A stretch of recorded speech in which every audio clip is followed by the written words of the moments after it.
Our story begins with a legend about the ancient Greek gods. It says that from ancient times, there were mythical creatures called titans. These titans were the rulers of the universe, but their reign ended when their children rebelled against them. These disobedient children created a giant monster called the Kraken, and through it, they were able to defeat their father and imprison him in Tartarus. Then, they divided the rule among themselves and became gods. Zeus ruled the sky from his fortress, and his brother Hades was banished to the underworld to rule there. Poseidon became the king of the sea.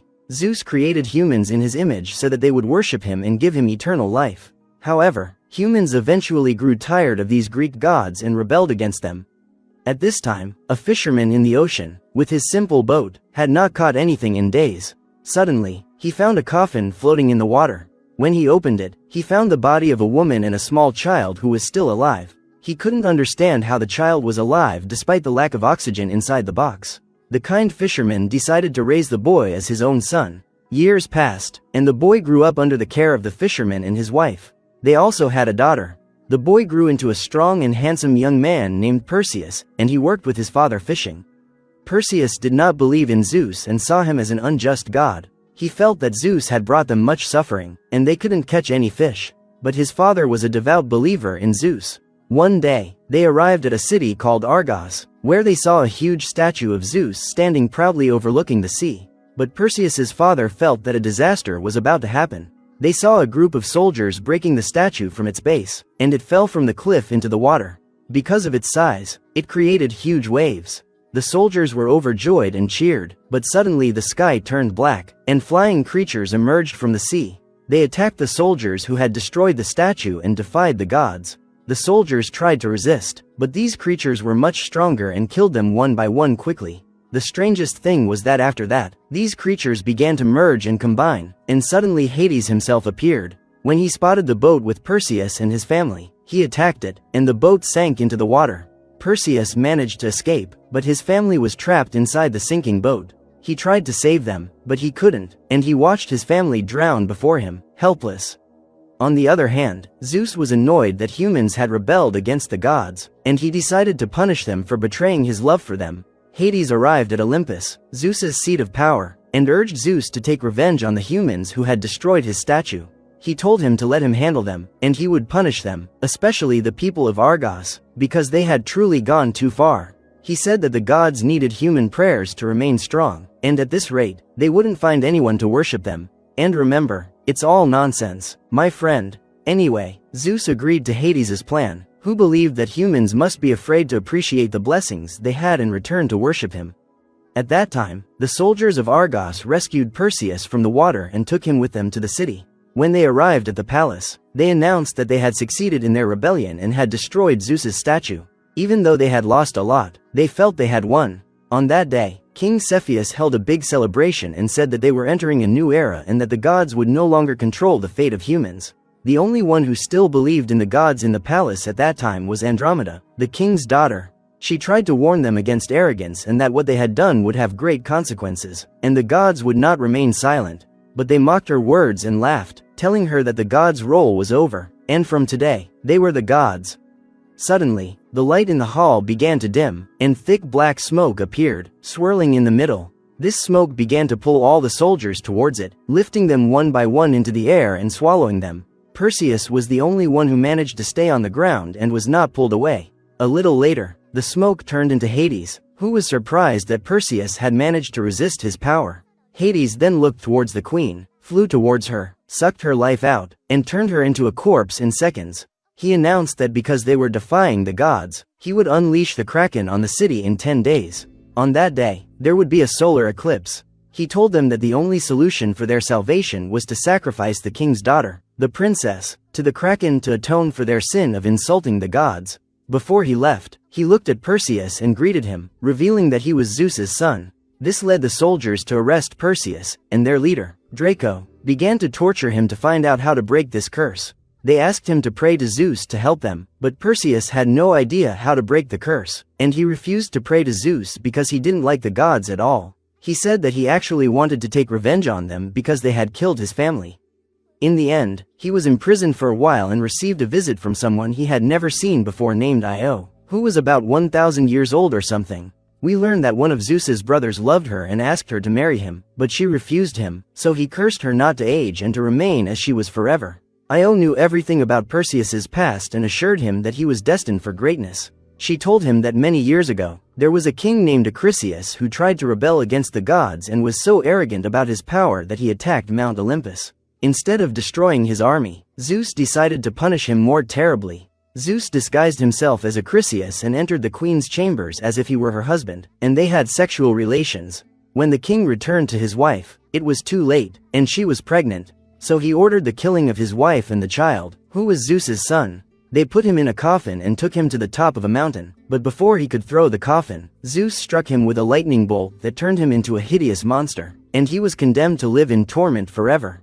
We return to Io, who tells Perseus that she was the one who saved him and moved the coffin to the fisherman who raised him. She tells him that his power as the son of a god is what will enable him to kill the kraken, and if the monster dies, Hades will weaken because the kraken is made from Hades' own body.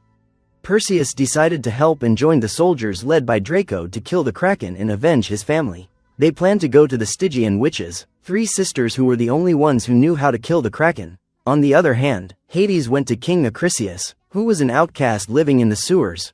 He learned that Zeus's son, whom he had fathered with his wife, was still alive and offered him power for revenge and to kill Perseus. Of course, Acrisius agreed without hesitation, so Hades infused him with immense evil power and promised that he would defeat Zeus if he could kill his son. At that time, Perseus and the soldiers reached a forest and rested to continue their journey. Draco decided to train Perseus because he saw him as just a weak fisherman who couldn't even help himself. But he was shocked to find that even though Perseus had never held a sword before, he was very skilled through an unknown power and easily defeated and subdued Draco. On that beautiful day, everyone slept except Perseus, who heard a sound in the forest and went towards it. Draco was also disturbed and awake, watching Perseus. Perseus kept walking until a legendary sword appeared before him, a gift from Zeus to help him in his mission. But Perseus refused any gift from Zeus. Draco advised him to accept the gift because it would surely help him, but he refused. So Draco told him, "Anyway, I'll keep it for you when you need me." The second gift Zeus sent him was a strange-looking flying horse with great power, known as the King of Horses. Io came to him and told him that no human had ever ridden it before, and this was considered a great honor from Zeus. At that moment, they heard sounds, and when they went towards them, they found Acrisius killing soldiers.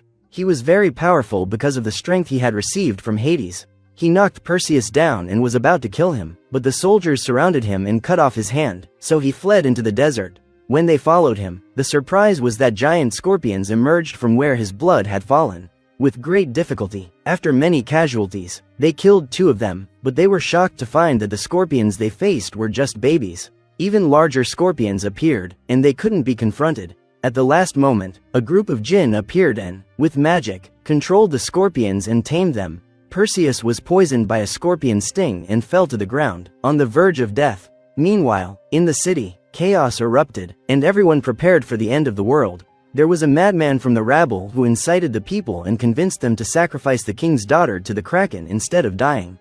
We returned to Perseus, where the poison had spread, and Io couldn't help him.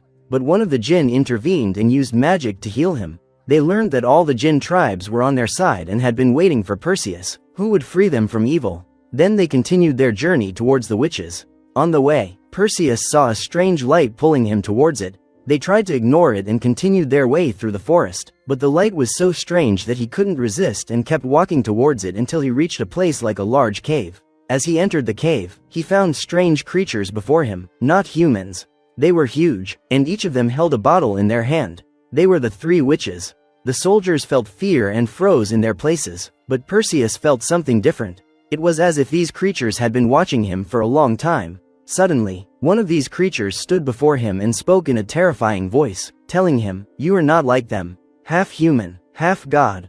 Perseus was surprised and asked her, "Who are you, and what do you want from me?" She told him, "We know everything, and we can tell you how to kill the kraken, but everything has a price." She smiled and turned her back on him, but Perseus managed to snatch one of their eyes and threatened to throw it off the mountain. He learned that the only way to defeat the kraken was to face Medusa and bring her head. But the problem was that Medusa was very powerful, and just looking at her would turn you to stone. This was a mission from which no one had ever returned safely. But Perseus realized that he had no other choice, so he decided to lead the soldiers and go to Medusa. A little later, we see them begin their journey to the kingdom of the dead, the place where Medusa was. The road was difficult and dangerous, full of many monsters and enemies, but Perseus was determined to get Medusa's head to kill the Kraken and avenge his family.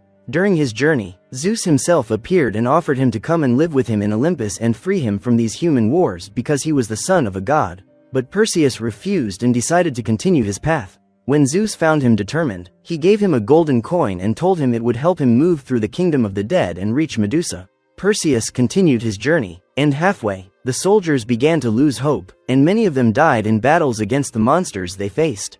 But Perseus did not give up and continued with the remaining soldiers until they reached the kingdom of the dead, the place where Medusa was. But they needed something to get them there. The jinn with them took the coin from Perseus and threw it. Suddenly, a terrifying creature appeared with a chariot, and this coin was the bribe it took to take them. Io couldn't go with them because the place was forbidden for women, and she stayed waiting for him. They moved a little and arrived, facing the most dangerous challenge, entering Medusa's cave. It was very difficult to kill her, and they didn't know how. Anyone who looked at her turned to stone, to the point that she killed all of them, even the brave leader Draco. So he kept using his shield so as not to look into her eyes. At the moment Medusa was approaching him, he used her reflection on his shield to look at her without being frozen. In one moment, he drew his sword and cut off her head. At that time, Io was still waiting, worried about Perseus, and she was very happy when she saw him return with Medusa's head. Perseus was happy when he saw her, and it seemed like love, but their joy was short-lived. Acrisius appeared and stabbed Io in the back. At that moment, Perseus was heartbroken and turned on Acrisius, attacking him because he had killed his mother and his beloved, and he did not fault the enmity between him and Zeus. He used the sword that Zeus had sent him and kept striking him, and in the end, he defeated him. Now Perseus had Medusa's head, and all that remained was for him to return to Argos to face the Kraken. At that time, Zeus ordered Hades to unleash the Kraken, and indeed, Hades unleashed the Kraken on the city. It was a huge and terrifying monster, and the people revolted against the king and sacrificed the princess to leave them alone. At that time, in Olympus, Hades confessed to Zeus and told him that he had deceived him, and it was time for revenge. He told him that his power would weaken because humans had stopped worshipping him, while his power increased after freeing the Kraken. He told him to get ready because he would kill him. We returned to the Kraken, which was approaching the princess and was about to devour her, but Perseus arrived and threw Medusa's head on a high rock in front of the Kraken. As soon as the Kraken looked into her eyes, it froze and began to turn to stone until it became a large statue and was destroyed. But the princess fell into the sea. When he went to save her, Hades himself appeared to him, but he drew Zeus's sword and attacked him, stabbing him in the chest and defeating him. Then he jumped into the sea and managed to save the princess at the last moment. Then we see the princess offering to marry him and rule the kingdom in place of her father, who had died. But he refused the offer and left. Perseus was still hurt by what had happened to his family and his beloved Io, whom he had also been deprived of. He took his things and went to the place where Zeus's statue had been. There, Zeus appeared and thanked him for what he had done and offered him a second time to come and live with him on Olympus. But Perseus decided to stay among humans, who were his living family. So Zeus respected his decision and blessed him. But before he left, he gave him a surprise. He brought Io back to him so they could start a new life together. And so, Perseus avenged his family, saved humanity, and bravely faced his destiny. And the story ends.